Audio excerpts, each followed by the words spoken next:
India की प्रगति platform ने infrastructure से जुड़े 340 प्रोजेक्ट को तेजी से कंप्लीट करने में की रोल प्ले किया है। इस डिजिटल प्लेटफॉर्म ने गवर्नमेंट लेवल पर कोलैबोरेशन को स्मूथ बनाया है। ऑक्सफोर्ड यूनिवर्सिटी के रिसर्च स्टडी में बताया गया है कि कैसे इसने गवर्नमेंट के वेरियस प्रोजेक्ट्स की प्रॉब्लम्स, उनकी मॉनिटरिंग और प्रॉब्लम रिसॉल्व करने के इंटायर वे को चेंज कर दिया है। इंडिया के इस इनिशिएटिव से दुनिया को सीखना चाहिए। ऑक्सफोर्ड यूनिवर्सिटी के बिजनेस स्कूल और गेट्स फाउंडेशन के ज्वाइंट स्टडी के अकॉर्डिंग इंडिया ने अपने यूनिक मॉनिटरिंग और इवोल्यूशन के डिजिटल मैनेजमेंट प्लेटफॉर्म प्रगति के थ्रू कंट्री के इंफ्रास्ट्रक्चर प्रोजेक्ट को ट्रांसफॉर्म कर दिया है। इंडिया का प्रगति मॉडल एक शानदार केस स्टडी ऑफर करता है कि कैसे डिजिटल गवर्नेंस प्रोग्रेस को आगे बढ़ा सकता है। स्टडी के अकॉर्डिंग प्रगति प्लेटफॉर्म ब्यूरोक्रेटिक जड़ता को ओवरकम करने और टीम इंडिया की मेंटालिटी, अकाउंटेबिलिटी और इफिशिएंसी के कल्चर को प्रमोट करने के लिए इंडिया की कमिटमेंट का सिंबल है।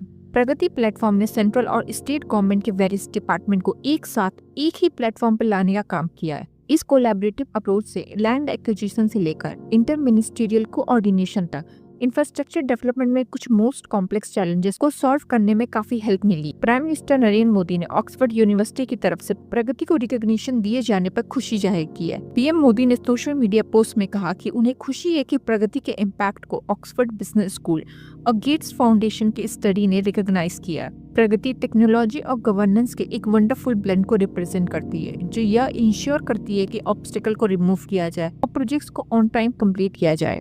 स्टडी में कहा गया है कि प्रोएक्टिव गवर्नेंस और टाइमली इम्प्लीमेंटेशन प्रगति ने मोस्ट सीनियर लेवल पर अकाउंटेबिलिटी को मेंटेन किया और अनप्रेसिडेंटेड फेडरल और रीजनल कोलैबोरेशन को सपोर्ट दिया, जिससे कंट्री में $205 बिलियन के 340 प्रोजेक्ट्स में तेजी और डिकेड्स से चल रहे डिले में कमी आई है।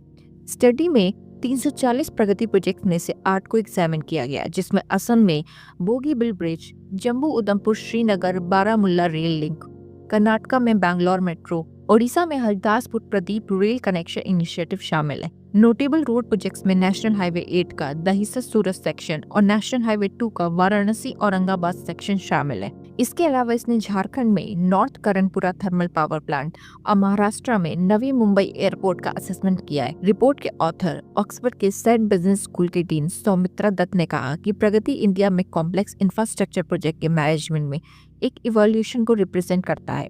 उन्होंने इस प्लेटफॉर्म की इफेक्टिवनेस का credit high level leadership, digital technology और गवर्नमेंट ईयर्स के कोऑपरेशन को दिया। उन्होंने आगे कहा कि जब इंडिया विकसित भारत 2047 इनिशिएटिव पर विचार कर रहा है, तो डिजिटल गवर्नेंस का कॉम्बिनेशन प्रगति जैसे डायरेक्ट लीडरशिप की इन्वॉल्वमेंट से कॉम्प्लीमेंटेड होना इम्पोर्टेंट है।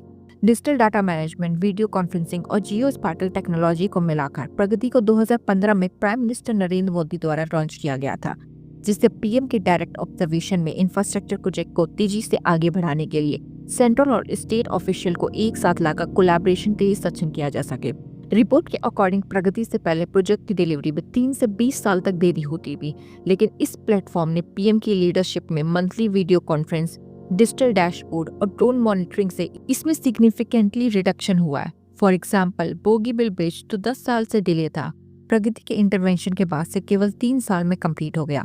रिपोर्ट में यह भी कहा गया कि इंफ्रास्ट्रक्चर के बियॉन्ड प्रगति ने जल जीवन मिशन जैसे सोशल इनिशिएटिव को एक्सेलरेट किया है, जिससे वाटर शॉर्टेज रीजन में टैप वाटर के कनेक्शन में 20% इंक्रीज देखा गया। 2019 में रनिंग वाटर का हाउस होल्ड एक्सेस 17% से बढ़कर 2024 में 79% हो गया। प्रगति एक ब्रॉडर डिजिटल गवर्नेंस फ्रेमवर्क के अंडर फंक्शन करती है, जिसमें इंफ्रास्ट्रक्चर प्लानिंग के लिए पीएम गति शक्ति, इन्वायरमेंटल क्लियरेंस के लिए परिवेश और प्रोजेक्ट मॉनिटरिंग ग्रुप पोर्टल शामिल है। रिपोर्ट में कहा गया है कि इस टूल ने एनवायरमेंटल क्लियरेंस के अप्रूवल टाइम को 600 दिनों से रिड्यूस कर 70 से 75 दिन कर दिया है।